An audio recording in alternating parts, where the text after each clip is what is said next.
Bom dia, boa tarde, boa noite. Olha outra vez. Ha! É isso aí, galera. Estamos finalizando a nossa parte, né, das bases da necrópsia forense. Passamos lá pelos conceitos, histórias, as técnicas, os métodos de dissecção, o que abre, o que deixa de abrir, como costura, como deixa de costurar. Para finalizarmos, gente, na coleta de material biológico, né? A coleta de material biológico, ela é uma das coisas mais sérias e importantes que se tem no ato da necrópsia. Quando você precisa de um exame complementar, a coleta ela tem que ser muito bem feita. Você depende de um exame complementar. Ah, eu preciso saber se fulano de tal intoxicou, se ele morreu, ele ingeriu algum veneno, alguma substância tóxica que está trazendo consigo dentro do seu estômago. Mas você aprendeu a dissecar o estômago, você aprendeu, né, a isolar o estômago, você aprendeu a melhor incisão para poder expor aquele estômago. Mas também precisa saber coletar, porque a amostra biológica, quando coletada de forma errônea, você compromete toda a análise. A princípio, para ser bem mais claro, nem no exame não sai, às vezes, aquela substância em questão que você quer pesquisar. Não sai. Por quê? Conta de coleta errada. Você tem que saber o que coletar. Você precisa entender o que coletar. Um exemplo, uma pesquisa de veneno. Não adianta você coletar o sangue do cara, em alguns casos. Coleta o conteúdo estomacal, porque se o veneno tiver uma ação muito rápida, vamos se dizer assim, a toxicocinética, a toxicodinâmica do veneno for rápida, você acha que vai dar tempo de você conseguir encontrar alguma coisa no sangue? É muito mais fácil você encontrar no estômago. Então primeiro vai no conteúdo estomacal, depois escolhe o sangue para precaver, porque muitas das vezes é mais fácil você encontrar no conteúdo estomacal do que no sangue. Então, saber como coletar é muito importante. Vamos ver passo a passo como é que a gente vai proceder com essas coletas, ok? A primeira coisa, gente, que eu digo sempre, né, com toda a minha experiência de toxicologista, é que como se acondiciona as amostras biológicas. Gente, desde o coletor até as peças que você tem que tirar para ir para o anátomo patológico, né? Às vezes uma secreção, às vezes uma lâmina, um sangue, para poder fazer um esfregaço na lâmina, tem que ser bem coletado e tem que ser bem acondicionado. O armazenamento, o acondicionamento dele é importantíssimo. Porque a gente tem que entender que existem substâncias que se degradam na presença da luz, tem substâncias que se degradam na presença do calor, tem substâncias que sofrem degradação microbiana na presença da proliferação dos micro-organismos, e isso compromete radicalmente a sua pesquisa no momento que você vai lá pegar a sua amostra biológica, injetar lá no seu cromatógrafo gasoso, ou no seu HPLC que seja, para tentar revelar que substância é aquela que ocasionou a morte do fulano de tal. Então, para saber isso, você tem que saber como abrigar. Gente, pegou uma substância, refrigera. Refrigeração é sempre de 2 a 8 graus. E o congelamento é de 0 a menos 4. Isso é padrão. Coloca lá para sua amostra não degradar. De preferência em frascos leitosos ou âmbar, né, para evitar a fotodegradação, a luz degrada. Né. Saber como coletar com cada tubo de cada cor, por que cada tubo é importante para não comprometer a amostra. Então, gente, o acondicionamento ele é muito importante por conta disso. Saber qual que é o momento de usar um conservante, um preservante, qual que é o momento de não usar, porque às vezes você pode dar um revertério na sua amostra, né? Uma substância lá que você não pode colocar com EDTA. E você pinga EDTA, ele forma lá um complexo, né? Química dos complexos. Ele forma lá um complexo e aí você comprometeu a tua amostra. Quando o laboratório forense for fazer a análise, vai dar lá negativo.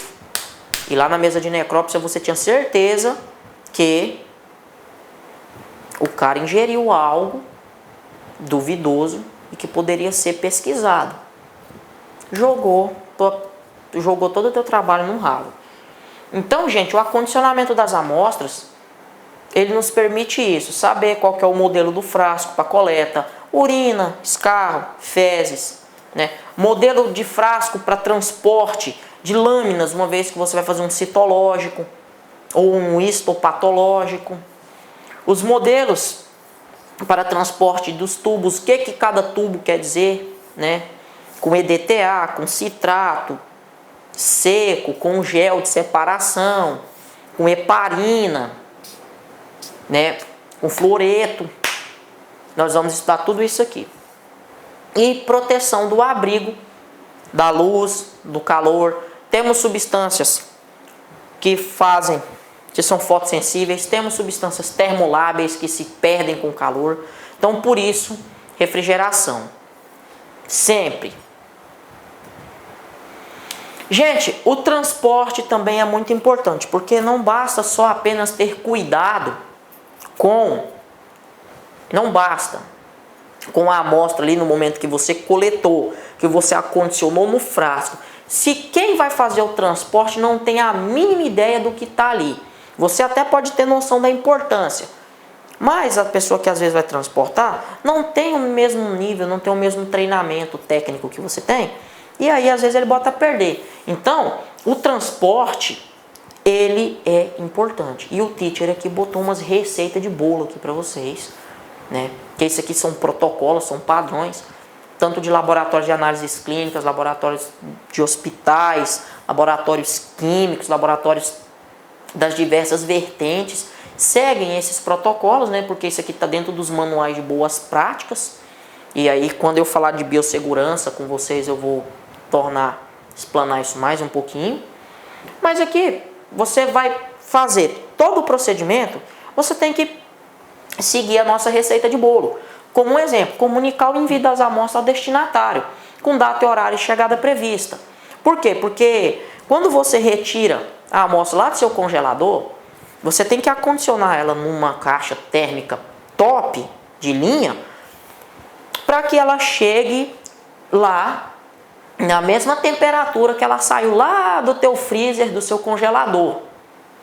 Porque senão, termodegradação de substâncias termoláveis. Acondicionar os tubos e as amostras em uma estante dentro de um saco plástico transparente e bem vedado. Aí você fala, professor, mas por que tem que ser assim?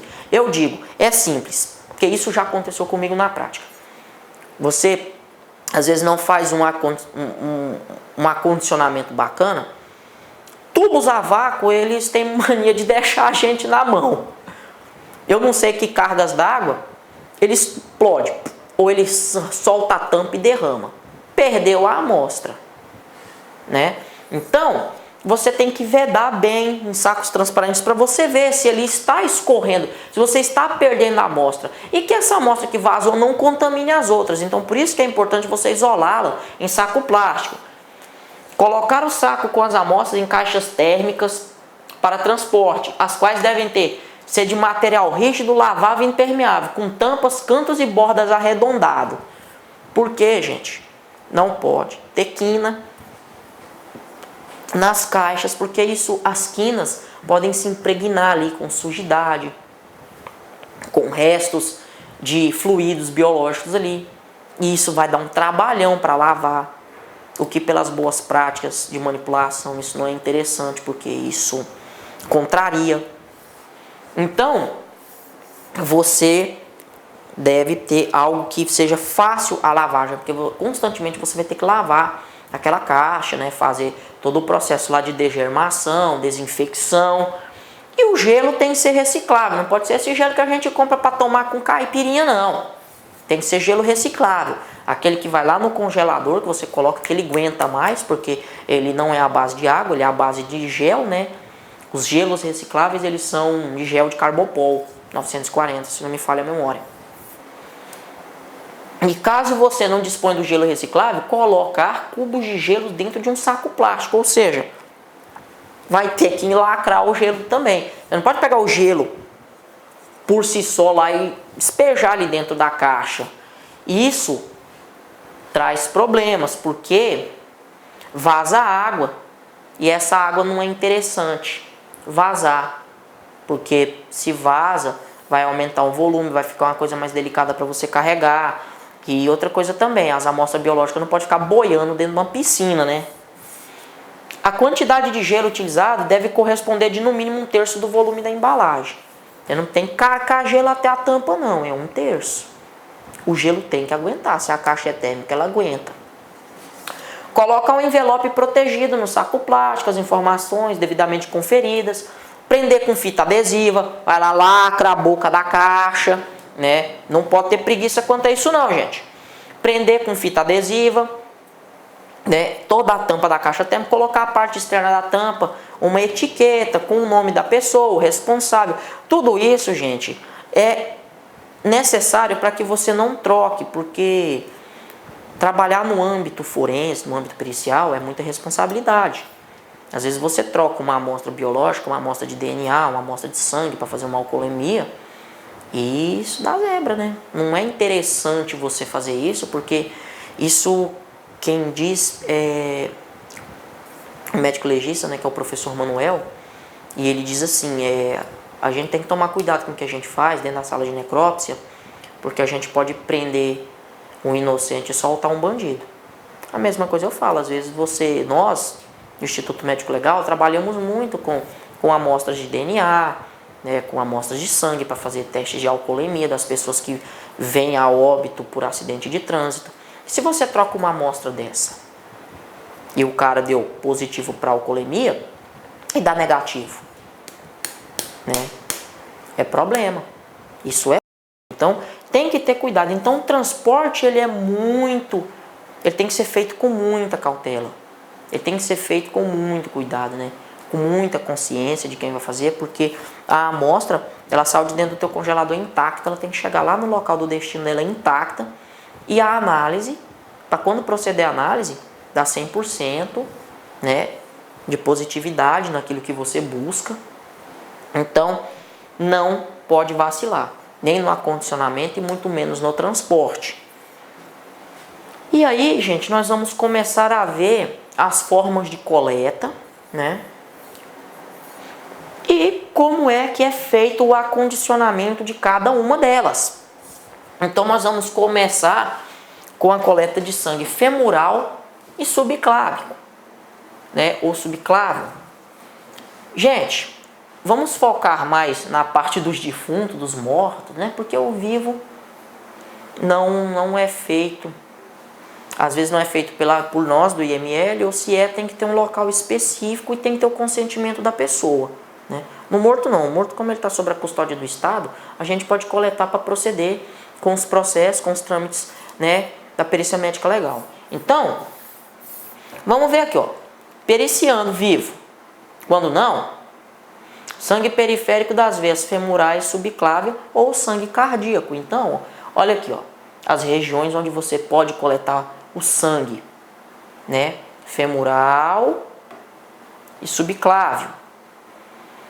Colocou tubo coletor a vácuo de fluoreto de sódio, né? Professor, por que tem que ser fluoreto de sódio? Ora, meus queridos, tem que ser com fluoreto de sódio, porque quando você colhe o sangue de uma pessoa, quando não é para fins toxicológicos, é para fins para detecção de alcoolemia, né? E a lei, ela é muito clara, que ela fala que todas as pessoas que se envolvem em acidente de trânsito têm que se fazer o exame de alcoolemia. Só que O exame de alcoolemia é para pesquisa, né, das moléculas do etanol no sangue. Só que tem um processo, que é a glicólise, que é um processo anaeróbio, né, porque o cara não está mais respirando. E a glicólise também, no processo da glicólise, ela degrada aí e começa a liberar umas hidroxilas, né, que é o OH, né? Ela libera o OH-, que é uma hidroxila, né? O que acontece? Essa fermentação vai acontecer quando vai começar a liberar hidroxilas por conta da glicólise. Se você não impedir a glicólise, quando você coleta em um tubo normal, né, um tubo que não tenha o fluoreto, o que acontece? Quando você for lá no seu cromatógrafo gasoso, lá no seu CG, que colocar esse sangue, que injetar o sangue na coluna, para o aparelho fazer a análise, vai dar positivo para alcoolemia. E o cara não bebeu nada. Olha o falso positivo aí. Então, por isso que é colocado. Não precisa carcar sangue até a tampa. 3 ml está mais do que suficiente. Então, essa é a coleta de sangue femoral subclávio para análise, né, toxicológicas, em especial dando ênfase para a alcoolemia. Vejam bem, se fosse no vivo seria punção venosa, mas no morto não. É sangue femoral, sangue da subclávia, no tubo a vácuo. Outra coisa também, gente. Tubo a vácuo não se destampa. Eu já vi em alguns dados momentos esses erros ridículos do cara pegar o tubo a vácuo. Ora, gente, se ele é a vácuo, ele está hermeticamente fechado. Ele não tem ar ali dentro. E não é para entrar ar ali dentro, porque vai entrar um contaminante ali dentro. Pega o tubo, pega uma pinça, né, para você não se acidentar. Você não sabe se esse cadáver tem AIDS, hepatite, não pode vacilar nisso não. Você pega e espeta. Deixa que o vácuo vai puxar o sangue. Completou os 3 ml, retira, joga aquela seringa no Descartex, no Descarpax, como queiram. Homogenize, né, o fluoreto se interagir bem com todo o sangue no tubo, refrigera ou congela, lacra no envelope, transporte das amostras em caixa térmica com gelo, envio no máximo em 14 dias após a coleta, porque depois de 14 dias o fluoreto não vai aguentar, vai ter glicólise, vai fermentar, acabou a amostra. Então, essa é a coleta de sangue femoral e subclávio. Olha a coleta no sangue na cavidade cardíaca. É a mesma coisa. A mesma coisa. Periciando vivo, se não, sangue periférico, das veias femorais, subclávia e sangue cardíaco. Nós já vimos da femoral. Agora nós vemos o sangue cardíaco. Gente, coleta da cavidade cardíaca, o que você quiser. Geralmente dão preferência para a cavidade esquerda. Isso a teoria ensina, mas a vida prática fala assim. Coleta da cavidade que tem sangue disponível, né? Porque às vezes a pessoa se envolve num acidente, ele morre por um choque hipovolêmico, ele perde muito sangue. Você não tem sangue na cavidade cardíaca. Às vezes você acha um resquício de sangue lá numa femoral, né? Mas se tem, sangue cardíaco é o melhor. Por quê? Porque ele ainda não foi adulterado pelo monóxido de carbono, pelas acidoses metabólicas, né, que isso vai acontecendo de acordo com o processo de morte, mas que isso nós vamos deixar para a tanatologia. Então você colhe tubo de fluoreto. Professor, por que tubo de fluoreto? Glicólise, menino. Tem que evitar a glicólise, não pode ter glicólise, senão dá falso positivo lá, principalmente para a pesquisa de alcoolemia. E aí vem o trivial, a ladainha. Refrigera, congela, lacra no envelope, transporta com gelo, não pode passar de 14 dias. Coleta de sangue na cavidade cardíaca, ok? Vamos tocar o samba para frente. Coleta de urina. Periciando vivo? Se sim, dá para ele fazer pipi lá no coletor. Se não, você vai puncionar a bexiga dele. É punção na bexiga mesmo. A bexiga puncionou, né? Ou você pode fazer isso depois que você abrir a cavidade, né, depois do procedimento da necrópsia, ou você pode fazer diretamente antes de proceder com a necrópsia, como está aqui na foto acima. Colocou frasco coletor universal. Quanto, professor? Mais ou menos 40 ml. Está suficiente para fazer as análises. Porque, gente, as análises toxicológicas, elas precisam de muito pouco. Muito pouco. Mas você tem que ter uma reservinha ali. Caso dá um imprevisto, ou você quer refazer uma análise, você tem que ter uma cadeia de custódia, que vamos falar disso mais à frente. Você precisa disso, né? Vai que a primeira amostra falhou, você precisa de uma outra amostra. Vai que o analito não estava naquela porção que você pegou, o analito vai estar mais ao fundo. Homogeneiza a urina porque você precisa pegar. Então, mais ou menos 40 ml é o que o coletor universal comporta. E aí entra a ladainha do mesmo jeito. Refrigera ou congela, coloca na caixinha lá com gelo, térmica, bonitinha, transporta, né, dentro dos padrões até chegar ao laboratório para a análise. Ah, professor, eu não tenho um coletor, mas eu peguei um vidrinho aqui, fervi.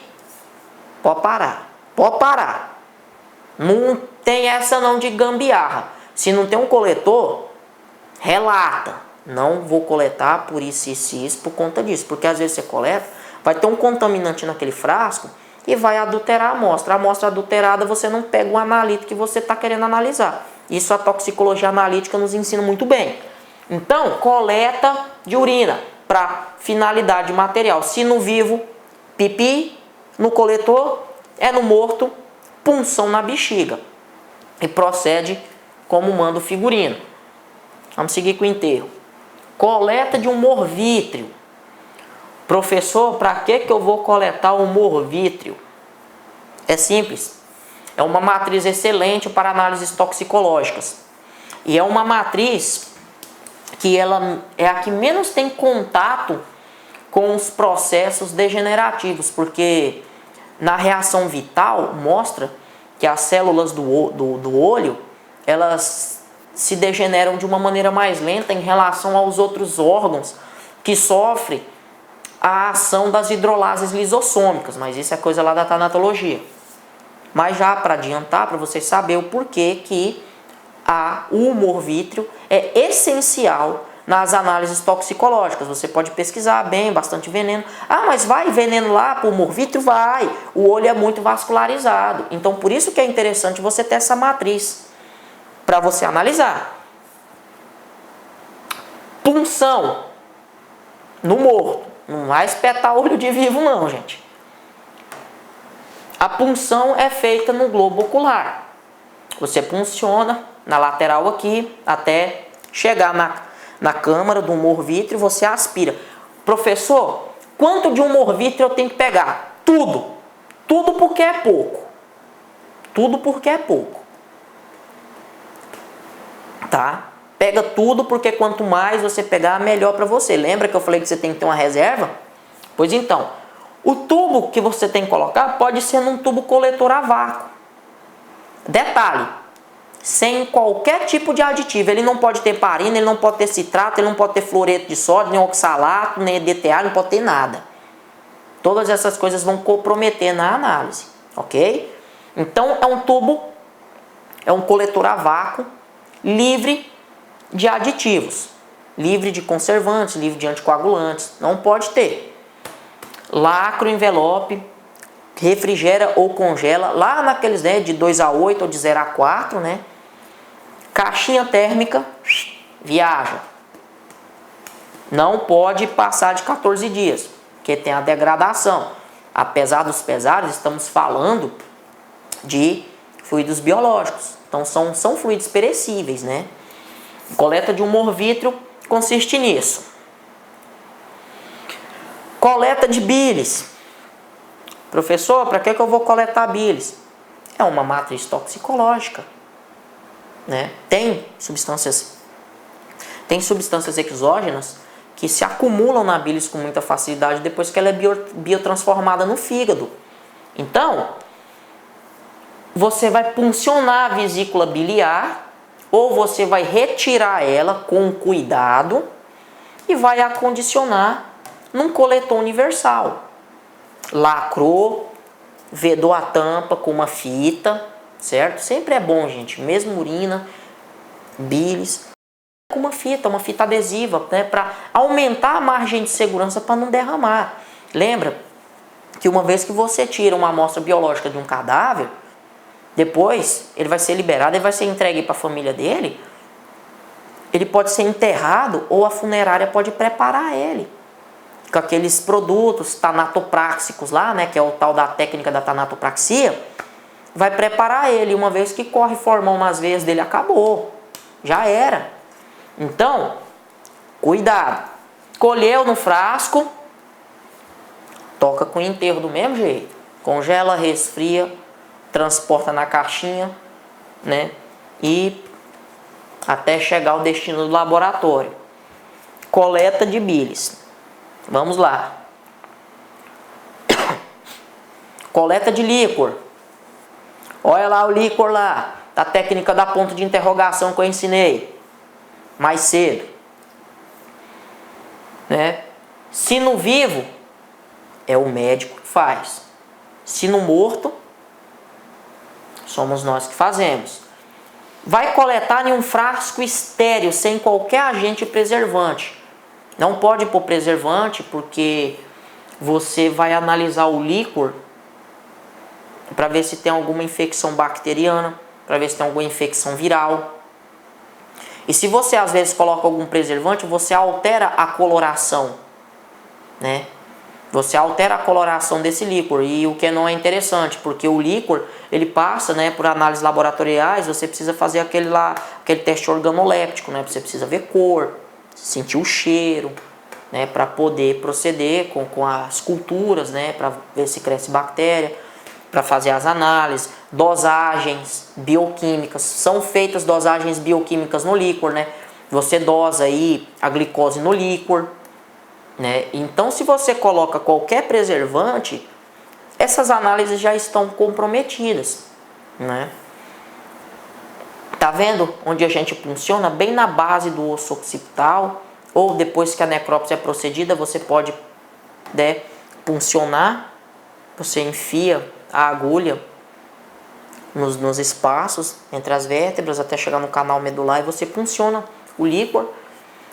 E o líquor ele é interessante porque se na presença, quando você puxa ele, na presença de traumas, o líquor toma um aspecto hemorrágico, porque o sangue se mistura ao líquor, o que é um problema para as análises. Então, o líquor, quando livre de sangue, ele é muito melhor. E a coleta dele é em frasco estéril. Punção na coluna. Você vai puncionar a coluna, você vai puncionar a lombar ou vai puncionar na base do crânio, aqui na região do occipital, para colher um líquor de qualidade. Refrigera, congela, saco plástico, caixa térmica, despacha. Essas são as técnicas de coleta. Conteúdo gástrico. Procedimento de conteúdo gástrico, gente. Como vou proceder? Bem, você colhe conteúdo gástrico em necrópsia forense quando a pessoa está com suspeita de intoxicação medicamentosa, envenenamento, né? Por qualquer assunto diverso. Então, é interessante você fazer todo esse processo fora da cavidade abdominal, né? A técnica de coleta fora da cavidade abdominal. Por quê? Porque às vezes você está sozinho, você vai manipular o estômago, quando você corta ele, o estômago é um saco, mole. Ele pode vazar ou pode entrar um líquido da cavidade abdominal dentro do estômago. Isso acontece, isso é corriqueiro, eu já vi várias pessoas relatando isso, e isso compromete a sua matriz. Então você retira o estômago para fora, né, juntamente com o bloco, abre esse estômago com uma pinça, auxilia e colhe o conteúdo gástrico para fazer a sua análise toxicológica do jeito que você quer. E também vem mais ou menos nos mesmos moldes. Isso é padrão, gente. Tanto é que eu estou usando as técnicas padronizadas pela própria Politec, o laboratório forense da Politec, que me cedeu esses fluxogramas aqui, que é os fluxogramas que eu uso, como são realizadas as técnicas de coleta. Professor, tem outras técnicas? Olha, se tem, mas todas são baseadas nessas. Não muda, é receita de bolo, é aquilo ali, não muda. Então, fazendo com o conteúdo gástrico, mesma coisa, coletor universal, sem preservante. Se você está querendo pesquisar uma substância exógena lá, um veneno, um medicamento, né? Sei lá, uma planta tóxica, um chá, seja o que for, que você colocar qualquer coisa para conservar ali, sei lá, timol, vai dar problema no momento que você for fazer sua análise lá. Então, sem preservante. Geladeira e freezer, né? Porque por se tratar de um conteúdo estomacal, ele tem que ser bem acondicionado, porque senão pode haver crescimento microbiano e bactéria, quando entra na jogada, ela bagunça tudo. Refrigerador, e aí a gente toca com enterro de novo. Geladeira, congela ou resfria, lacra, caixinha térmica, despacha para o laboratório, ok? Mas fica aí a coleta do conteúdo gástrico. Sempre dê preferência para que seja fora do estômago. Isola o estômago, remova o estômago, corte, retire o conteúdo, coloca no coletor para fazer com que essa amostra seja o menos contaminada possível, ok? Vamos lá. As coletas anatomopatológicas, ou seja, coleta de tecidos sólidos, fragmentos de fígado, baço, pâncreas, um músculo, seja o que for. Como coletar? Fragmentos de tecidos. Eu dei um exemplo aqui de uma coleta de um fígado, né? Um corte patológico, né? Procedendo um corte, e a coleta de um fígado. Coletor universal, estéril, sempre. Com o fixador, formol a 10%. O formol, gente, ele tem que ser diluído a 10% porque ele é preservante, né? Professor, pode ser o 40%? Pode, só que o a 10%, ele já é uma coisa preconizada, né, pela patologia, já é preconizada nas análises clínicas, porque ele conserva o fragmento e não a danifica. O formaldeído, ele tem um grave problema, que é desnaturar a proteína. E se você vai fazer um corte histológico de um tecido que também está repleto de proteína, é interessante desnaturar a proteína? Não. Então, por isso, é 10%. Isso é padrão, tá? Isso está nas boas práticas. A Sociedade Brasileira de Patologia Clínica, nos seus manuais que eles liberam, né, nos seus POPs lá, preconizaram que 10%. Sociedade Brasileira de Análises Clínicas, 10%. Então, vamos seguir 10%. E finish. Lacra, transporta as amostras. Essa daqui, gente, por conta de estar num preservante muito eficiente, que é o formol, precisa pôr na geladeira? Não. Mas acondiciona lá numa prateleira, num lugar, né, climatizado, bonitinho. Não, também não é para largar em qualquer lugar, não, tá? Colocou no fixador, manda para o laboratório de patologia para poder fazer as análises posteriores, ok? Coleta de líquido acítico. Professor, o que vem a ser isso? O líquido acítico todo mundo tem, gente. Todo mundo tem. Todo mundo tem. Ele aumenta quando você tem alguma patologia ou alguma coisa, uma desordem orgânica lá no teu corpo. Um exemplo. O líquido acítico, a função dele é lubrificar. Ele serve como um lubrificante, né, uma graxa, para que os órgãos não sofram atrito lá dentro. né? Então ele é um lubrificante. É como se eu colocasse óleo no motor para não fundi-lo. Mas quando nós temos doenças virais, bacterianas, severas, cirrose hepática, câncer, o líquido acítico pode aumentar. E ele é um indicador dessas doenças. Você pode fazer a análise desses casos, né? Ou alguns venenos, quando muito hepatotóxicos, também, se a pessoa, por conta desse veneno, dessa substância tóxica, ele desencadeia aí um problema hepático a ponto de ter uma insuficiência hepática, mas que antes dele falecer ele tem aumento do líquido acítico, coleta-se também para essa finalidade, né? E ele vai ser nos mesmos moldes lá do conteúdo estomacal, mais ou menos 40 ml. Você punciona a cavidade lombar, acondiciona ele, né? Sem preservantes, nada de preservantes, porque você sabe que você pode comprometer a amostra, né? Como já venho falando com vocês. Congela, refrigera, saco plástico de segurança, transporta na caixinha térmica, manda para laboratório. Analisou, é pá e bola, certo? E, por fim, as análises toxicológicas diversas. Professor, mas tudo isso é para análise toxicológica? Também. Análise toxicológica, clínica, né? Mas como procedemos quando a pesquisa é de substâncias como drogas de abuso, herbicidas, né, pesticidas, sei lá, venenos em gerais, soluções ácidas, alcalinas? Não importa, tanto faz o que vai ser usado.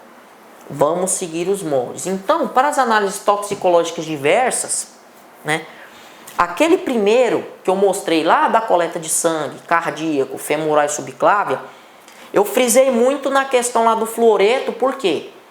Questão da glicólise, da alcoolemia, né? Porque eu vou pesquisar etanol no sangue, que libera hidroxilas. Eu não posso ter interferentes da glicólise.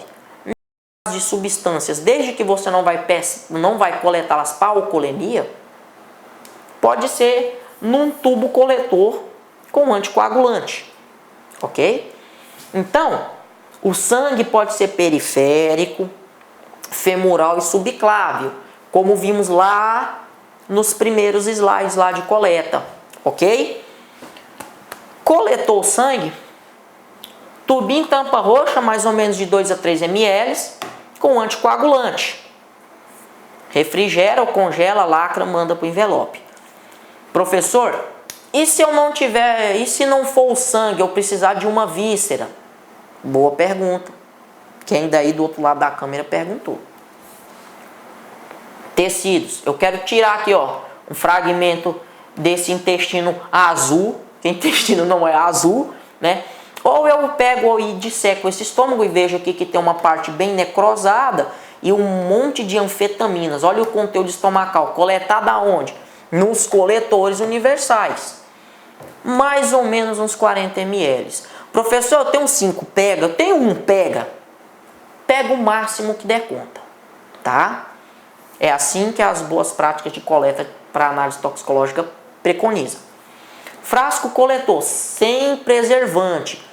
Professor, mas é víscera, mas é para análise toxicológica, não é para anátomo patológico não, porque nas análises toxicológicas, quando pegamos fragmentos de vísceras, tem 2 momentos.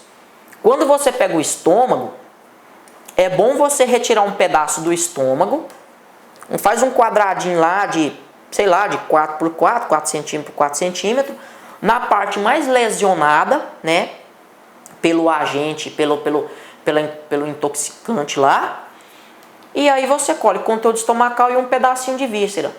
tubo coletor, vai tudo para a geladeira. A víscera põe formol? Não, não põe formol, não é anatomopatológico. Se jogar formol lá dentro, você vai degradar a substância que você quer pesquisar. Então vai ser congelado. Retira aqui um fragmento da tripa azul aqui, né, do nosso intestino, porque aqui eu vi que tem uma ação de algum agente tóxico, coloca no coletor, congela e manda para o laboratório forense, certo? Então, se é sangue, você coleta no tubo quanticoagulante e procede como manda o figurino, né? Coleta no tubo a vácuo, refrigera, lacra e manda para o laboratório. Se são outros tecidos e se eles são sólidos, fígado, pulmão, estômago, entre qualquer outra coisa, coletor universal. Professor, conteúdo estomacal. Olha aqui na fotinha, conteúdo estomacal. Já vimos como proceder com conteúdo estomacal. Congela também. Pedacinhos de vísceras, né, fragmentos de vísceras, congela sem preservante, nada de formol. Formol é para anatomopatológico, é para fazer histopatologia forense. Lacre de segurança, caixa térmica e manda para o laboratório. ISEFNI, certo? Então, gente, eu agradeço, né, a todos, né, obrigado pela atenção, por você que está aí do outro lado do seu computador estudando ferrenhamente para que seja feliz e tenha êxito nesse concurso, né?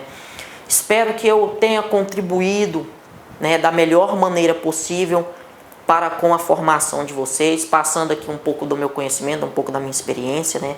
É uma pena que o tempo é muito apertado, mas não é por isso que iremos desistir, né? Então eu encerro com vocês a parte de necrópsia forense, né? As bases da necrópsia forense, cumprindo direitinho como está no edital, e desejo para vocês uma boa sorte, tá? Fiquem com Deus e até uma próxima. Muito obrigado.